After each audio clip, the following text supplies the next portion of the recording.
Hello and welcome to Jam Presents, a podcast series by me, Mike Groves, and a good mate of mine, Jason Cripps.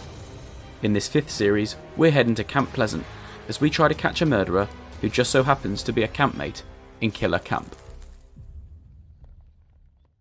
Killer Camp, Episode 2. Bit of a preamble as per usual. The first podcast we did for Killer Camp was long. I was surprised, but then towards the end of the edit I realised that we actually spent quite a lot of time discussing what we thought about the show in general, which we'd often save, wouldn't we, until we do a bonus episode at the end. To be fair though, it was largely around the fact that we love the concept of the show, but the execution is somewhere off where it needs to be. Not only that, we also had the setup where, we were first informed of who the campers were, the logic behind having Bruce the handyman as an assistant to the killer, and generally how the episodes work. What we know now, having watched this episode, it's fairly consistent. We get a challenge for cash, a challenge for clues, and a challenge for immunity. All with a bit of chat in between and a campfire story at the end where one person is eliminated. I was surprised that only one person wasn't eliminated. However, I have had a slight change of heart between watching these episodes and think that perhaps there will be more than just one or two in the finale. Otherwise, it may be too easy to determine who the killer is at the end. Yeah, I reckon then probably a double a limb. On the last ep. And I'm anticipating maybe having 4 or 5 in the final episode, and they all vote against each other as to who they think the killer is. Yeah, a good 4 would make it good, I think. Yeah, and then if one person's outed as the killer with a majority vote, then if the killer is still standing, say for example they all vote Eleanor, and then it turns out Eleanor's not the killer, then I'm imagining that the killer then wins the money. Or if they catch the killer, then those 3 or 4 people left will share $7,000 or whatever they've accumulated, whatever it may be. Could be completely wrong though. Have no idea what's going to happen. I found out a few bits of information through people tweeting us and messaging us. Who the killer is? about which is Bruce. Yeah, Bruce has been texting me who's been in his DMs. Yeah. So firstly, Series 2 has been picked up now by ITV.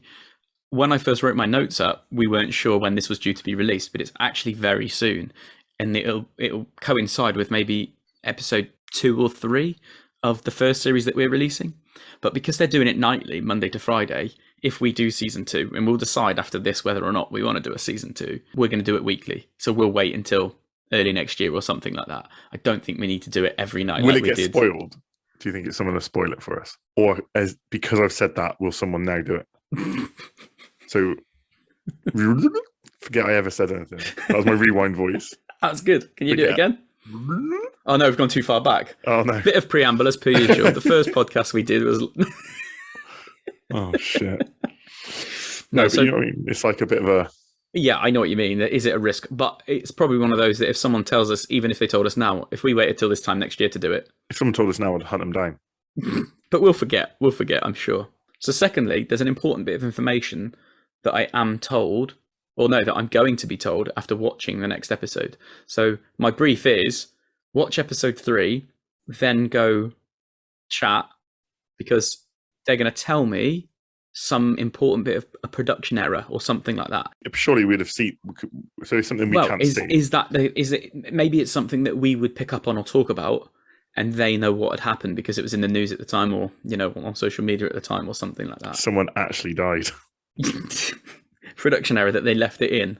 The death scene is a real death scene. Yeah. And there is one final point actually, which I didn't have before this, but I've only found out in the last few days.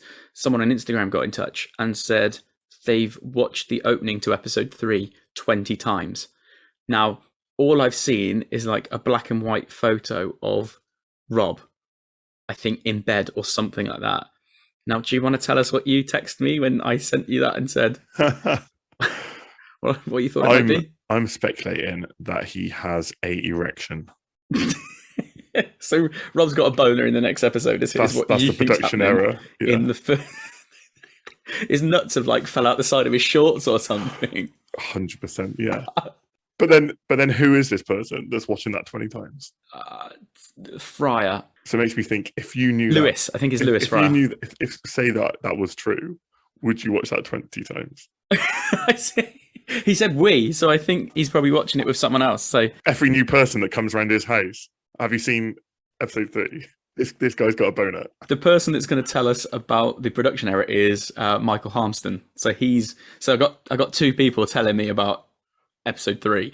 I'm going to watch it after we've done this. Like, I'm going to watch it today because I'm really excited. Or it'd be even better if the production error is like a massive, obvious foreshadow. Do you mean like it blatantly tells you who the killer is? Like there's a moment in there where you see that person's face on a particular board or something. You see Eleanor just like high five Bruce as she's walked through into the cabin or something. Or she's getting text messages and it's got Bruce on the top of the phone with his like duct taped face on FaceTime. Finally, look, this episode, man, was it not the most insane thing? This is it, because what I just said about what's his? I can't remember his name now. Rob. Because of the ending of this, this is why like I can literally come up with any sort of theory, and it could be plausible. Yeah, I, without a doubt, you could say any. Yeah, without a doubt. Now we've seen that ending, because for me it's following the same format. It's okay. The show seems to be, going in the same sort of direction, and I didn't think it could, shock me, or it was just so unexpected. Especially for, I don't know if we'll get to this later, but especially for episode 2, in my eyes. But I'll get onto that later. Yeah, let's draw a line under the dick rocket. Never thought I'd have to say that, or hear you say that. And we'll talk about it a little bit later. On with the episode. We're a bit giggly this time around because it is just so crazy as to what we've just watched. We're reminded of what happened last time at the start of the episode, that we lost Fergal early on the pedalo and Nuri at the end on the Segway. We see their faces scratched out on the board to show they've been eliminated. Campers are awoken to a bit of Axel F as Bobby screams down the tannoy at them. Good morning, Camp Pleasant! Rise and shine! Get those eyes open while you still have them! Eleanor has already stolen Nuri's pillow. I mean, she doesn't need it anymore, does she? No, and I think fair play. Fair play for that. Too right. I want 2 pillows. Are you a 2-pillow person? Yeah. All day? All day.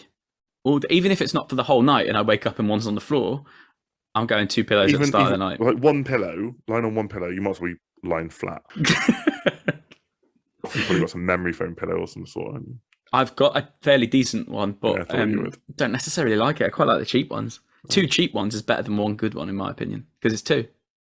It's quantity over quality with pillows, mate. Where do you stop, though? Where do you stop? There's just 3? 2. No. Okay, never go 3. No, too many. So that's the sweet spot, 2. Yeah. Anyway, carry on. So we'll get into it. All the focus initially is on Rob. It turns out it wasn't just us who thought he was suspicious in the last episode. As Sian says, she has one eye on Rob and one eye on the cash. I'm not sure how she's going to be able to walk in a straight line if she's like eyes pointing in different directions. I think we've said this before, but if you know you're going on a show, that moustache is very well groomed. Ah, it's fantastic. He even mentions it later on, which we'll get to. He does comment himself, actually, early on, I'm the only one left in my group, because all the geeks previously banded together, and now Nuri and Fergal, he felt like most in with, and now they've gone. My entire group is gone. All of the geeks have gone. Shit, you must be shitting it a bit. We're reminded early on of Warren's gift of immunity to Carl, although Carl suspects him now, since he thinks it's just so Warren can get closer to him, Sian, and Sam. Holly also suspects Rob at the moment, so there's a lot of focus on Rob, but then Carl going with Warren. Anyway, they head to Camp Pleasant Meadow to play the first game, which is their cash challenge. They're all tied together, need to work together to untangle themselves in order to escape the swamp. Sian can't take part due to a cut leg from the last game, so she nominates Carl to play on her behalf, meaning if Carl gets through, it's double money. Basically, he's playing for her and himself. What did you think about this task? I thought it was quite a good game. Yeah, again, I thought it was good. I thought it was really because good. Again, like obviously, it's a winnable game, but as a killer, which we still don't know who is, you can easily take your time and mess it up actively, like screw around with the ropes. Yeah. The aim of this game is simple. Untangle yourselves from the rope, escape the mud pit, and cross the finishing line. So there's obviously £3,000 on offer, and the more of them escape the swamp. So they've all got a price tag. Each of them that escapes the swamp, they get, I don't know, a few $100 for each person crossing the finish line. Before they start, Eleanor gets called out about the pillow, and Carl does a really weird, what? I feel like everyone thinks I'm the killer anyway, so I'm just going to go with it. What? Which reminded me a lot of MC Grinder from People Just Do Nothing. He also seems to get really butthurt when Sam calls him out. No way. Like, Sam's going, I think Carl might be the killer. I reckon it's Carl. No way. If I'm honest with you, Sam pissed me off. I thought he was my boy, and I'm not so sure anymore. Yeah, he takes it really it's a game show, mate. Like, this is what I was going to say. I can't tell whether or not he's playing up to the camera, because he does like to speak a lot, doesn't he? Or he's just suspicious. I think this episode, because I've watched it twice now, the second time to write it up and things, the more I watched him, the more he really grated on me. Anyway, Sian stands on the side cheerleading. The rest of it is all in a bit of a mess. How bad was that cut on her leg? Well, do you think it was just you've got a puncture wound, so we can't put you in muddy water. We can't risk you in the water, yeah. Because we've got no insurance. Anyway, they're all tangled up while she's cheerleading, having to swim underwater to free themselves. Warren, in a cutaway, says that he couldn't tie his shoes until he was 10, so he had to use Velcros. Grow up, man. Rob is completely still, doesn't really do a lot, doesn't go underwater at all, and that raises suspicions within the group. I do have a theory. Well, what's your theory? Because I did write something down here. For me, he was given a short length of rope. He's like, I can't move. There's nothing I can do. I think that was done to him on purpose. 100%. That's what I've got. They can manipulate other people's expectations by, like, he's not moving because he doesn't have to move. People have to move around him. And knowing what they know about the first few challenges where people have started suspecting him, they can put him on. Production have done that on purpose. Position 6 Yep. is the one they have to put him in. Without a doubt. Because there's no order they were in, was it? It was like... You're clipped, aren't you? Basically, they've tied a knot around their waist. So as long as they know, right, position 6 is the one that you want people to start suspecting. Yeah. Then put Rob in there. Because he stood there and he's looking, and it's not like he's not getting involved. It's like he doesn't need He's to go even anywhere. saying, I can't move right now. I can't. He couldn't go anywhere. He just needed people to move around him. Yeah. So I think that was done on purpose. Same. Jacques absolutely kills it in this task. Jacques. He's one of my favourites, mate. He puts in so much effort in everything he does. What about killing people? I don't think he does. I don't think he does kill people. It's him, Sam and Carl that get up the hill first and make money for the team. Just behind them is Warren and Holly. But as they're halfway up the hill, Bobby blows the whistle. Task ends, and Rob, Eleanor, and Rosie don't make it out of the water. So they only make $1,000 between them. Now, it's $1,000. I could have sworn when we watched episode 1 that it was £1,000. But I've since been back. I've gone back to look, and it was dollars. So when we were saying 15 grand isn't a lot of money, it's only £11,000. Yeah. But is that just to do with obviously where they are / the camp aesthetic? Yes, it's the camp aesthetic. It's actually filmed in Lithuania. Okay. What's the Lithuanian currency? Is that actually 15 Lithuanian dollars, which is literally like £6? Yeah, they're just getting a bus ticket home. Yeah. So far, the campmates have only made $2,150 out of a possible 6,000. So it's game on for the killer at the moment. The killer's nailing it. After the challenge, we see them break off into the groups, have their little chats. Eleanor's getting emotional because she's being thought of as the killer. I've got mixed emotions with like how I'm feeling right now, because I don't know whether there's a point to keep defending myself, because that's just going to make me look guilty. Like, I really can't win. I wouldn't care. No. Their word against mine. Exactly. Like you said before, there's no voting, so it doesn't matter. No, and later on at the end, we see a coming soon. We'll talk about that later, but there's a coming soon, and you see the voting change because they will get like whiteboards or something, or chalkboards. Okay, so, yeah, you're right there, yeah. But we'll get to that. But at the moment, doesn't matter. Unless it does, but we just don't know the current system. We get an update on the Carl and Sian situation, which, fuck me, it's worse than high school. Been there less than 48 hours at this point, I think. Oh, Sian is hard to read. Sometimes I think I like her more. Some parts of the day I think she likes me more. Imagine being like that with your missus. Oh, it's 1 p.m. I think it's time for you to like me more. Oh, it's 8 a.m. It's my turn. As It's if really annoyed you, hasn't it? it really, it was the second watch that annoyed me in particular. A love story after 48 hours, and they're saying, "Oh, at some parts of the day, I think they like me less." Fuck off. At some stage, I think I like her more, and at some other times in the day, I think she might like me more. It's hard. Last week, you were absolutely right, and I've cut the audio in to last week's episode where Fergal got blown up. It is. There is a pause, isn't there? It's blown to bits or something like that, but there's a gap. This week, mate, Sean's quote when he asked her about her leg, and she said, "It's only a little gash." And, you know, forgive me for laughing at that, but if Carl can act like a teenager in his relationships, then I can act childish when it comes to someone saying gash on TV. It's all right. It's only a little gash. They have their chat, and he's like, "I do like you," which, fucking, how old are you? This is why I can't watch Love Island, mate, because it infuriates me watching people, like, have these stupid conversations on TV. Not that I know that Love Island is like that, it's just how in my head, this is Love Island. Yeah, same. I think along with Jacques, I also like his dad, Sam. I like Sam. I put that in. Yeah, and Sam's very much like all nice to Eleanor, and then he says, "But I'm not letting her off the hook just because of some waterworks." So he's really suspicious of her still, which is brilliant. Anyway, after that, Sam joins Sean and Carl's little love story on the jetty, and Carl calls him up on the fact that that he called him the killer earlier on. I thought this was quite fun because Sean and Carl are sat on the jetty. Yeah. And then she turns around and goes, "Hi," like this, as you see some legs. Yeah. And I thought, it'd be brilliant if fucking Bruce sits down now. Because you don't see who it is, do you? No, that's true. That's true. Just pushes them both in. Pushes them both in and chucks a... It's not fucking Love Island. Yeah. Did you notice as well? So they cut to Carl being in the counsellor's office or the diary room or whatever it is. And it explained to us what a triangle looked like. Me, Sam, and Sean we're in a triangle like this, and he holds his hands up in the shape of a triangle. So I didn't write that down.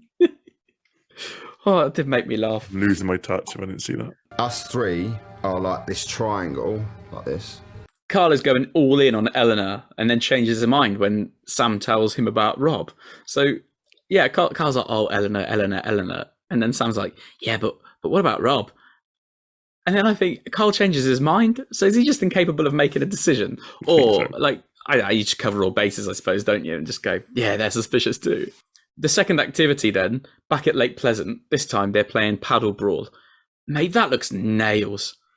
So it's two teams head-to-head to win clues to the killer's identity. It's basically football or basketball on paddle boards. Yeah, again, it doesn't suit everybody. Well, not at all. On the show. So much so there's like probably a GIF you can make.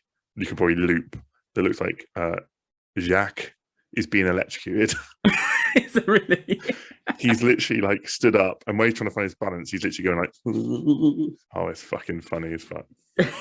Warren claims it's all him, and after him saying that, I was expecting him to be the one that falls in the most. No, absolutely kills it. He was brilliant, wasn't he? Yeah. Bobby says, "Oh, finally, Rob does something." Oh, finally, Rob does something.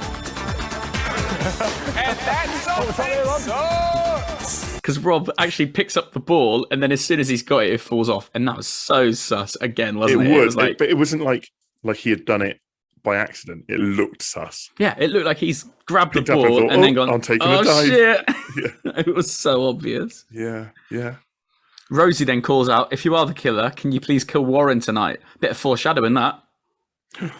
Yeah, I didn't write that down because obviously, I did hear it, but yeah, I didn't think about that.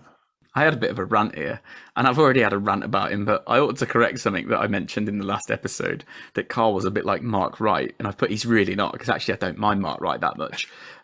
I do question whether or not we've seen Carl on something before, and I don't think it's The Apprentice, but he reminds me of someone that either was on The Apprentice or Carl himself was on something similar, like some reality show before or something. Because is it just because he's that Towie sort of person, and that's... Maybe. He's just so familiar. Yeah. Anyway, Warren wins the clues for his blue team, and we see another Eddie Gordo move off the paddleboard this time. Rosie starts calling out Warren because he worked really hard in this team to obtain clues. I mean, clearly it's just because he's competitive.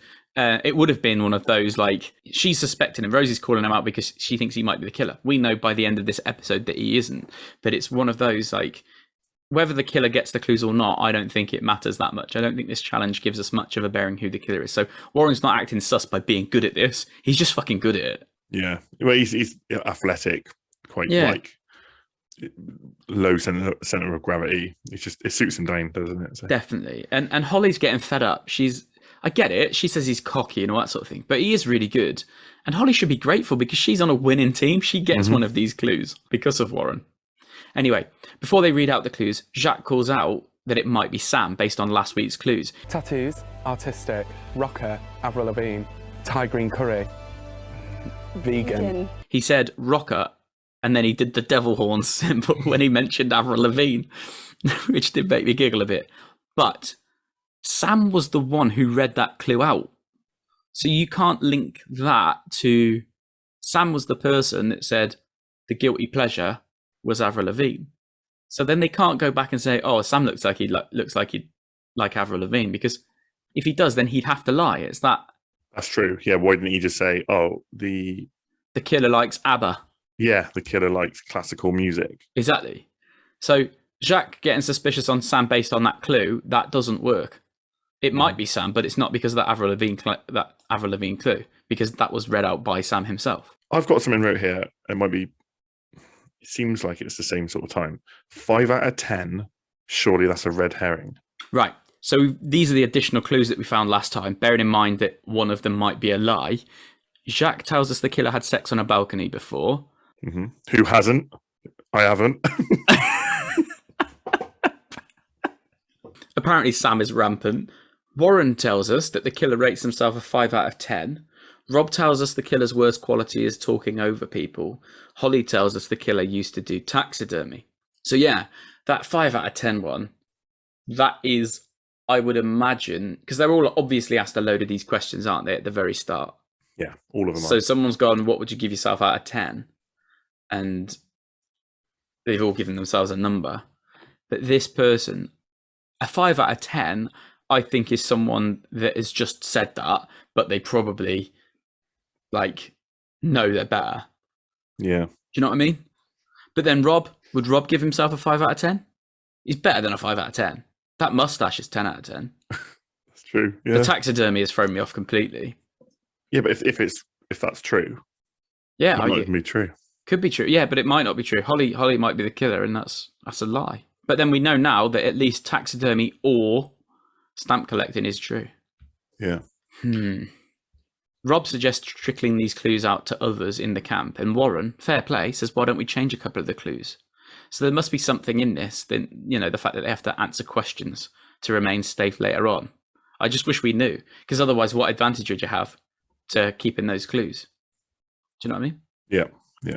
Anyway, we next get the workout video, Sam commenting on Carl and Warren always taking their shirts off. Oh my God. And Rob being used as a bench press weight. I think it's just so scripted. It's cringe. Oh, it is. They used me as a weight. But none of them have a tash as good as mine. He is right, though, where he says no one's got a better tash than him. Yeah, yeah. And I rank that more than muscles. Yeah, well, I mean, I do, definitely, because I've got no muscles and I've got facial hair. So. Touche. The lads start sharing information, and when they talk about the killer having sex on a balcony, Sam openly admits to having done that, which is the second time he's done this. He's also mentioned Thai food. He also knew who Avril Lavigne was.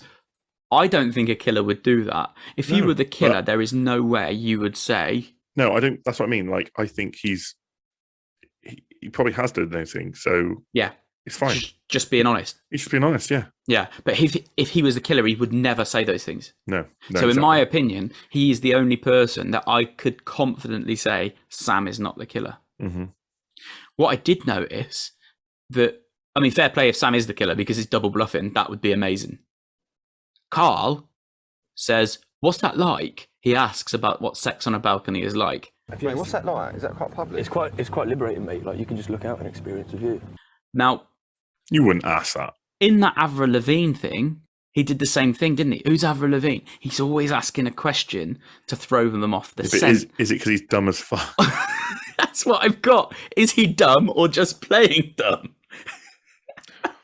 There's one thing asking who Avril Lavigne is, but then there's one asking what Sex on the Balcony is like, isn't it? Yeah, what's he going to ask in the next episode? What's Sam going to say? Do you want me to show you? Like, next week it'll be like, the killer likes toast. And then he'll go, oh, what's toast like? What's toast? I never heard of toast. How'd you get that then? You know. It did make me laugh, actually. Straight after this, Rob then said, I just want to know what sex is like.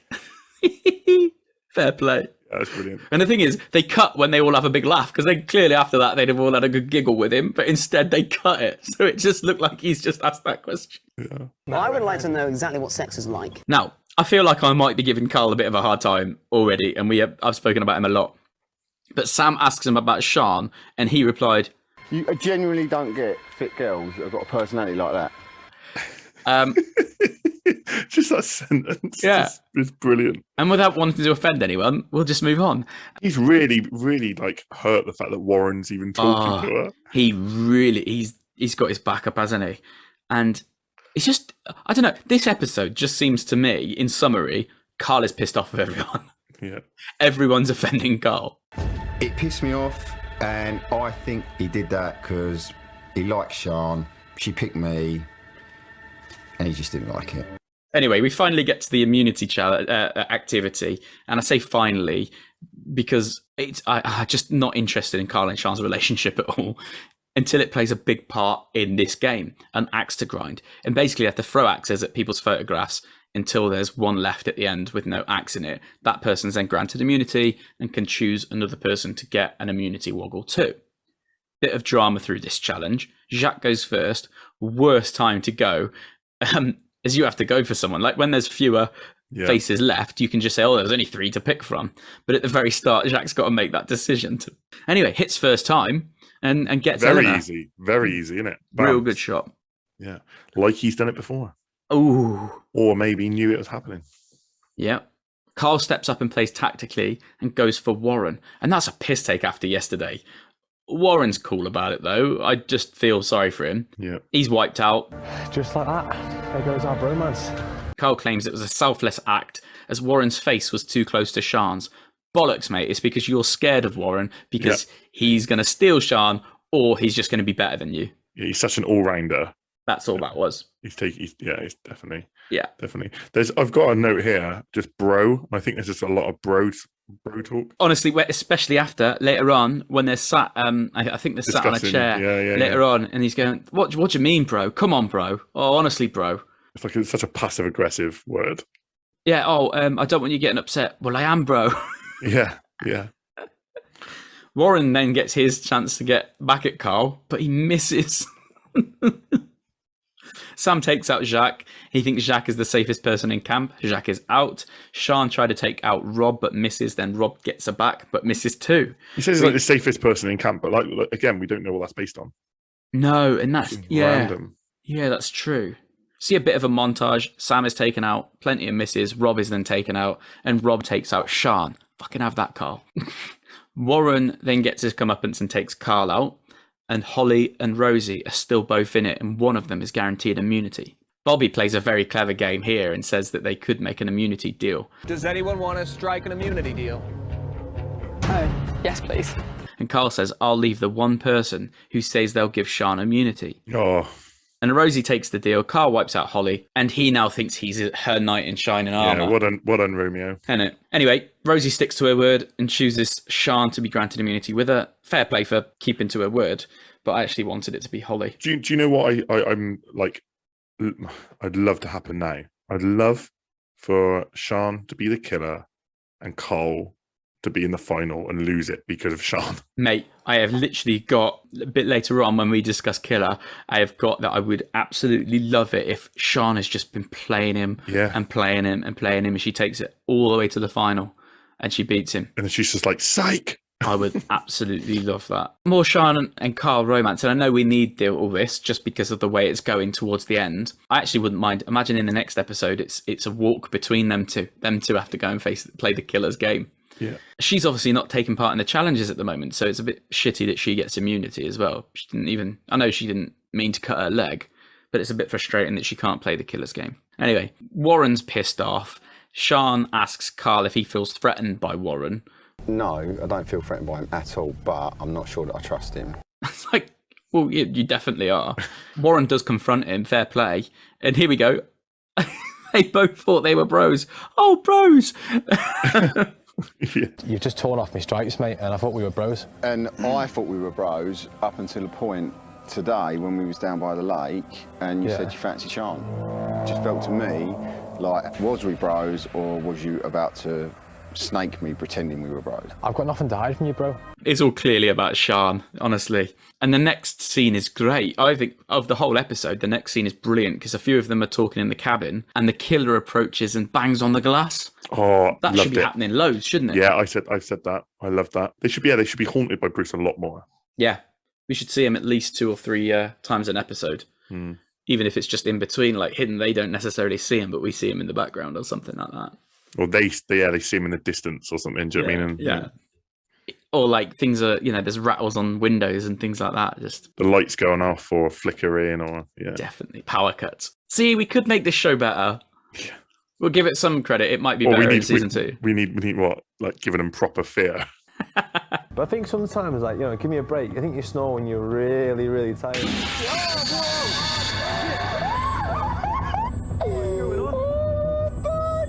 They get dressed up into their character outfits and head to the campfire. I do like that they get dressed up into their I do, but I gear. just can't do with all the fake running, all the slow-mo. No, the fake montages, running. like Baywatch. Yeah. And it's like we said before that the music department just thought, right, we've got all this money, let's just buy every ET song possible and we will ram it in, even if it doesn't fit. Yeah. They're at the campfire and Bobby reveals that Carl and Warren are playing the killer's game. Now we're talking. Before we get into where the show jumps the shark, I was gutted that Carl wasn't taken. He's going to be a Kristen type, I think, for me. Probably last a lot longer than he should. Just bullet dodging constantly. Yeah. I need to choose the words right for this next bit because I've seen some shit on TV, but this might be the most unbelievable thing I've ever seen. And there are probably people listening to this that aren't actually watching the show and just listening to us. So we need to describe what happens. So feel free to chip in.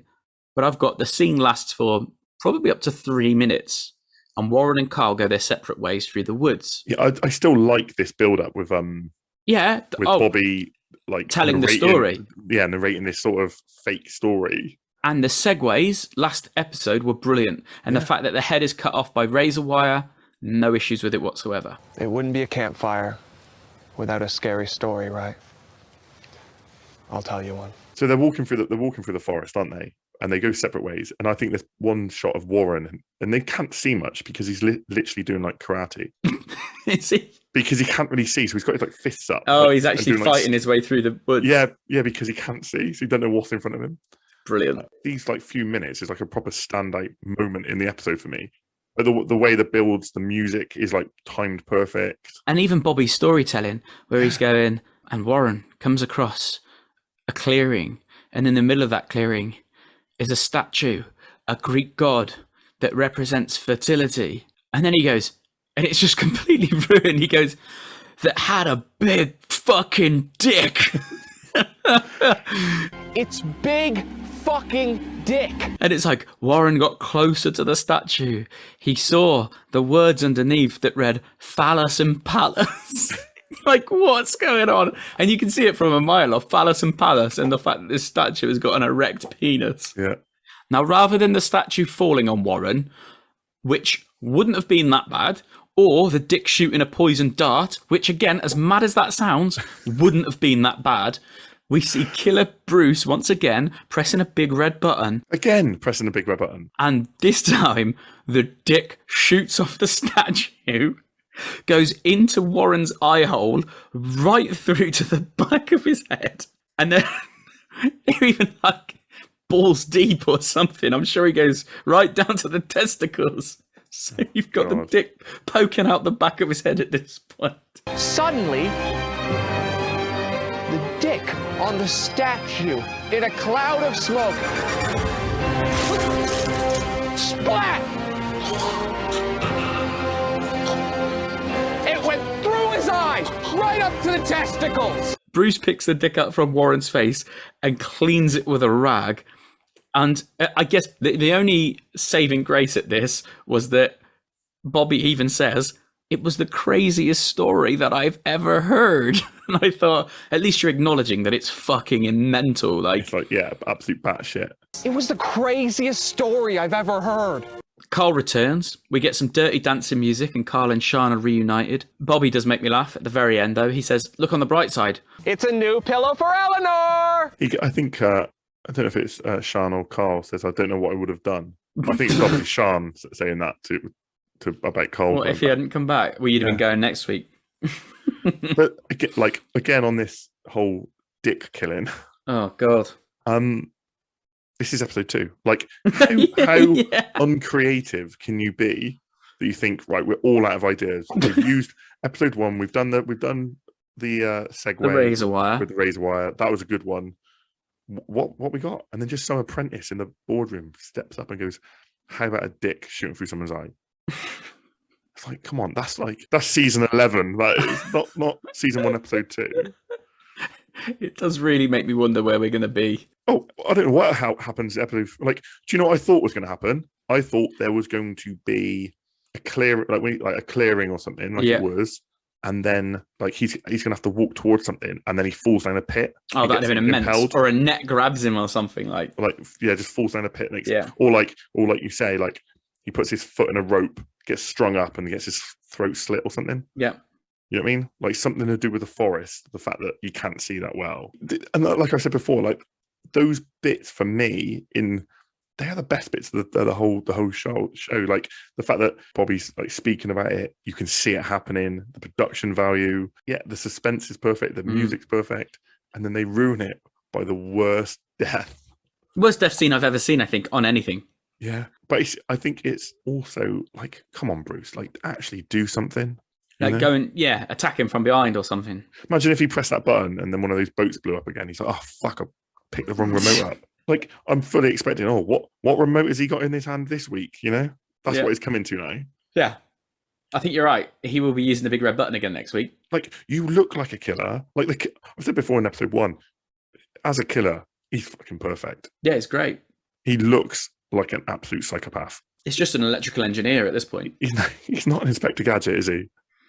Clearly, yeah, that really annoyed me. But in like more disbelief, like, are you fucking kidding me? Episode 2, you've got this show based on a killer, based in a camp. Like, even just watch other horror films and just rip off kills. That's what you have to do, you know. And it wasn't a funny kill. It was an embarrassing kill. Embarrassing, yeah. I think you're right. Embarrassing for the production company that did it.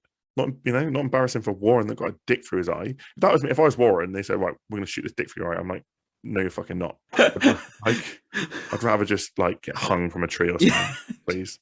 Just say I quit. Yeah, just say I got lost in the woods, never to be seen again. Like we get to see next time, and apparently the tables are turned as we see them voting for the killer around a campfire. And apparently there's a massive plot twist. At that point, they show us a police car driving towards Bruce. If Bruce turns out to be Officer Doofy at this point, I'm going to be really pissed off. Yeah. On to your thoughts, really. I mean, Warren being taken, we still don't know how they get chosen for elimination. But is it because he's the biggest threat, winning all the challenges and things like that? Because he is bloody good at everything. Or maybe they do vote then. Maybe they do vote. Do you mean? We just don't see that yet. We just don't see. I'd just love to know. The fact that he is the biggest threat. Maybe people voted against him. Or was it because he called the killer a right weapon in episode 1? Wish he used a weapon. Fucking... Yeah. I know I keep going on. It's really annoyed me. Like this is like you get annoyed by Carl. This really annoys me. The fact that if the killer was rubbish, then fine, whatever. But like, what a wasted opportunity, mate. Here's the thing: if the killer was one of the campers and they had a remote and they had to go in off their separate ways, and one of them hits a button, accept that because they could have set it up and now they're using a remote. Exactly, they've literally got a killer who could tie someone up, who could chase someone, they could do all manner of things, and yet they're still using remote controlled dicks. Yeah, but I don't see why they picked that. Like, is it because it's meant to be like, oh, you know, it's funny, dicks are funny, you know, or people be talking about this kill? It's like, no, people are talking about it for the wrong reasons. Like, it's embarrassing. Like, this should be the 3 minutes in the show that you show that it's a horror film. Like, you're set in a horror film. Yeah. because the rest of it, like the game show of it, the romance of it, the slow motion, the 80s, like you watch any like 80s movie, because of the low budgets at the time when they're pushing it out, like all the kills are absolutely disgusting in a good way. Yeah, you know?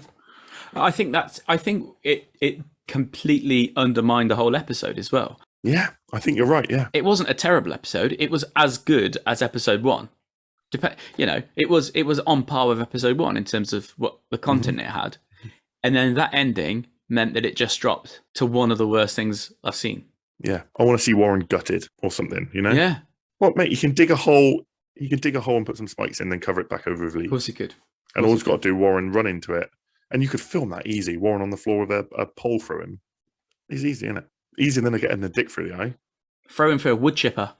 Yeah, exactly. He stumbles into a wood chipper. I'll take that. Yeah. I'll take a well-placed rock so he stumbles into a wood chipper. Yeah. Because I want to see Bruce, like, I want to see Bruce as a killer. Like, not in the shadows.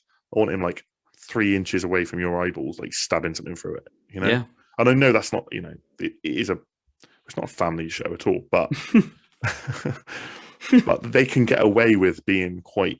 Mate, they got a rocket dick. They could literally disembowel someone. It would be fine. Well, they had Nuri with his head like... Yeah. With blood coming out, you know what I mean? Yeah, but, like, Bruce should be fearful, and he's not. No, he's not. You know? Oh, well. Before we talk about the killer, we ought to discuss what we know about them. Although we need to remember that 2 of these things, or up to 2 of these things, could be a lie.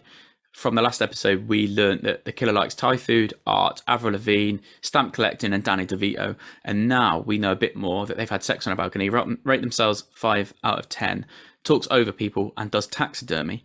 Sounds absolutely crazy, but again, 1 or 2 of those could be a lie. For me, I was convinced that Rob was the killer, but now I'm not so sure. And it's largely around that length of rope. I'm sure that was done to him on purpose. Same. I've got a suspicion. Do you want to say the name after 3? You want me to say my name? As in... And I'll say the name I think at the same time. So I'm certain that it isn't Sam. Okay. Way too open about the things that he has and hasn't done, and I don't think that the killer would do that. No. I do have my suspicions on Carl because he's always got something to say about every clue, and I'd also be wary of Sian since she could be all over him. Exactly as you mentioned earlier, that it would be great to see that she's all over him, but actually it's just to, get the tough guy on her side. Yeah. The only problem with that is with her leg and not being in some games makes me think, like, if she was a killer, would they have pushed that a bit more? I don't know. Or maybe I'd like it to be someone quieter, like Jacques or Rosie or someone like that. I want it to be Holly. Yeah, the outsider. Yeah. Is that who you were going to say? Yeah, that's who I was going to say. Holly. Because you always see her and she's always putting effort in. And she's criticising other people that don't necessarily need to be criticised. She was the first one in the mud, and also, I don't know, I think you'll see, I think it's Holly. I'd be happy if it's Holly. See, you know what, I've got who I would like to win, and I would have liked to see Warren win it if he was still in the show. Obviously not anymore. Sam and Holly, I think, are my favourites. Yeah. If Holly's the killer and wins, I'm more than happy with that. Definitely. That would be great. And to be honest, same with Rob. If Rob is the killer and he wins, I wouldn't mind him taking the cash. Absolutely great. I'm not sure there's much more to say. Have you got anything else you want to add? I would just love to see Eleanor with, like, every week she stays in, or every episode she stays in. Yeah. She just adds another pillow. And if she is the killer, then it's like a tokens. tally. Yeah, it's a tally chart. Yeah, that would be superb.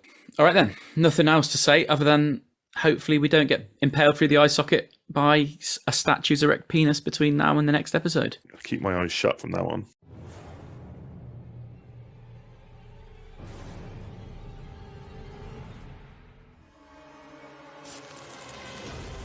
Thanks for listening. We'll be back next week for another episode of Killer Camp. In the meantime, visit jasonandmike.com for more podcasts and videos, or come and say hello on Twitter. We're @PresentsJam.